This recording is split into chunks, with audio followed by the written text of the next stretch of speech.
সংখ্যালঘু কমিশন দপ্তরে এলেন মূলত কেন? দেখুন, বেশ কিছুদিন ধরে আমরা দেখছি রাজ্যের বিভিন্ন প্রান্তে সংখ্যালঘুদের উপরে আক্রমণ হচ্ছে। শুধু নয়, রাজ্যের বাইরেও সংখ্যালঘুদের উপরে আক্রমণ হচ্ছে। কোনো জায়গায় লিঙ্গুইস্টিক মাইনরিটি তো কোনো জায়গায় রিলিজিয়াস মাইনরিটি, এই আক্রমণ চলে যাচ্ছে। এই আক্রমণ বন্ধ করার জন্য আমাদের রাজ্যের মাইনরিটি কমিশনের ভূমিকা কি সেটা জানার জন্য, এবং ইতিপূর্বে আমি বেশ কিছু বিষয়ে মাইনরিটি কমিশনকে চিঠি করেছি, কিছু প্রতি উত্তর পেয়েছি, সেটার প্রোগ্রেস কি আছে সেটাও জানার জন্য আজকে এখানে এসেছি। এখানে একটা ডেপুটেশন দিয়েছি। আপনারা জানেন দালদের ঘটনাটা, যার বাড়ি ঘুটিয়ারি শরীফে নৃশংসভাবে খুন করলো যারা, তারা এখনো অনেক গ্রেফতার হয়নি। সেক্ষেত্রে মাইনরিটি কমিশনের ভূমিকা কি সেটাও জানতে চেয়েছি। বনগাঁতে পুলিশের মারে অভিযোগ এক বৃদ্ধা মারা গিয়েছে, সেক্ষেত্রে মাইনরিটি কমিশন কি ভূমিকা পালন করেছে সেটাও জানতে চেয়েছি। মালদা থেকে, মালদার বাড়ি ভিন্ন রাজ্যে কাজে গিয়েছিল উড়িষ্যাতে, শুধু কথা বলার জন্য আর লিঙ্গুইস্টিক মাইনরিটি হওয়ার জন্য বিনয় বেসরা সম্ভবত, তাকেও মারধর করা হয়েছে। গত পরশুদিন উত্তরপ্রদেশ পুলিশ 13 জন বীরভূমের পরিযায়ী শ্রমিককে থানায় তুলে নিয়ে গিয়ে মারধর করে, কাগজপত্র সব দেখানোর পরেও তাদেরকে বাংলাদেশি ঘুষপেটিয়া বলে তাদের উপর অত্যাচার চলে। এক্ষেত্রে আমাদের রাজ্যের মাইনরিটি কমিশনের ভূমিকা কি সেটাও জানতে চেয়েছি। আপনারা শুনলে অবাক হবেন, আমাদের পশ্চিমবাংলায় মন্দির বাজারের ছেলে হুগলিতে ফেরির কাজ করতে গিয়েছিল, তাকে 2 দিন আটকে রাখে থানাতে, বাংলাদেশি বলে। বৈধ কাগজপত্র দেখানোর পরেও তাকে ছাড়েনি।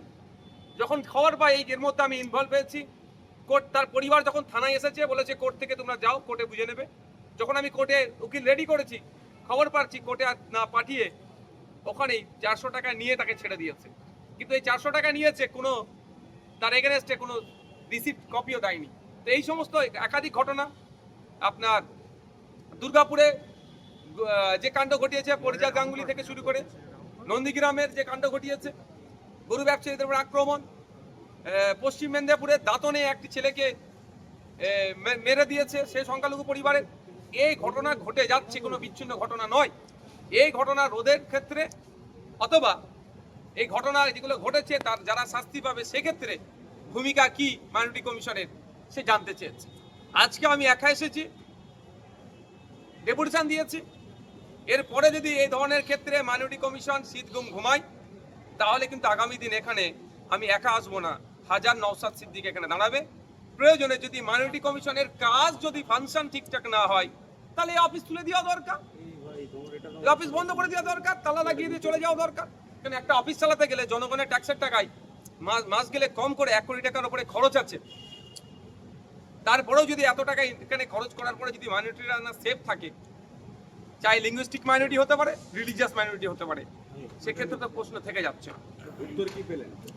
মাইনরিটি কমিশনের চেয়ারম্যান স্যার ছিলেন, সেক্রেটারিয়েট 2 জন মেম্বার ছিলেন, তারা যথেষ্ট বিষয়গুলো নিয়ে ভাবছেন, কিছু কিছু তিনারা কাজ করেছেন। আমি প্রশ্ন করেছি তাদেরকে, আপনারা সুও মোটো করছেন না কেন? ওনারা বলেন আমরা কিছু ক্ষেত্রে সুও মোটো করেছি, আর যেগুলো অভিযোগগুলো আসছে সেগুলো আমরা তদারকি করছি। তো তারা তাদের মতো উত্তর দিয়েছে।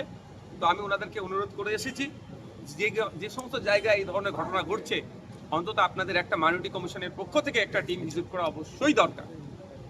তারা এটাতে এগ্রি হয়েছে, তারা জানিয়েছেন এই ধরনের ঘটনা যেগুলো আর ঘটে তার জন্য ব্যবস্থা নেওয়ার জন্য তাদের যে সর্বোচ্চ লেখার জায়গা, জানানোর জায়গা সেখানে জানাবেন। যে যে ডিস্ট্রিক্টগুলোতে এগুলো হচ্ছে সেই ডিস্ট্রিক্টে যারা অধিকর্তা আছেন তাদেরকে জানাবেন, এবং সাথে সাথে যেগুলো যে জায়গায় এইগুলো ঘটনা ঘটেছে সেগুলো যাতে ভিজিট করে তার ব্যবস্থা করবেন। শীত এসআইআর লাগু হচ্ছে, এখনো পর্যন্ত লাস্ট স্ল্যাপের প্রক্রিয়া চলছে। অক্টোবর থেকে সম্ভবত এসআইআর লাগু হবে। আমি বলছি এই রিলেটেড কোশ্চেনটা হয়ে যাক, তারপরে আমি বলবো। এই রিলেটেড কারো কোশ্চেন আছে?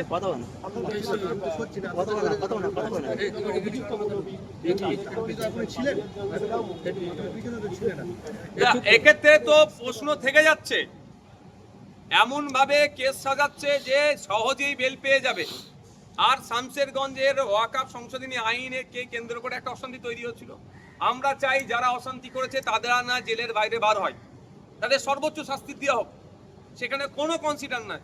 কিন্তু অনেক নিরীহ মানুষকে শুধু ব্যালেন্স করতে গিয়ে, হিন্দু সমাজের মানুষ অনেক নিরীহ আছে, মুসলিম সমাজের মানুষ অনেক নিরীহ আছে, শুধু এই ব্যালেন্স করতে গিয়ে অনেক নিরীহ মানুষকে ধরে এখনো পর্যন্ত জেলের মধ্যে আটকে রেখেছে। এই দ্বিচারিতা বন্ধ। বিজেপির ক্ষেত্রে বেল হয়ে যাচ্ছে, আর নিরীহ সাধারণ মানুষের ক্ষেত্রে কেন জেল, এর বিরোধিতা আমরা করছি। এই বিষয় প্রসঙ্গটাও এখানে উত্থাপন করছি যে এগুলো মেনে নেওয়া যায় না। এই যে যেখানে সক্রিয় হওয়া দরকার সেখানে নিষ্ক্রিয়, আর যাদের ক্ষেত্রে নমনীয় হওয়া দরকার সেখানে অতি সক্রিয়, এই টু টাইপ অফ ফেস মেনে নেওয়া যায় না, এটা বন্ধ করতে হবে। বাঁকুড়ার একজন যে সরকারের তো মানে ভূমিকাটা ভিন্ন, দীর্ঘদিন ধরেই তো এই অত্যাচার চলছে সংখ্যালঘুদের বিভিন্ন জায়গায়, তাহলে সংখ্যালঘুদের সরকার চলছে। দেখুন, আজকে এখানে মাইনরিটি কমিশনের কাছে এসেছি, 6টা ধর্মীয়ভাবে যারা সংখ্যালঘু তাদের সুখ দুঃখে পাশে থাকার জন্য এই কমিশন তৈরি হয়েছে, এবং 7টি লিঙ্গুইস্টিক মাইনরিটি যারা তাদের সুখে দুঃখে পাশে থাকার জন্য তৈরি হচ্ছে।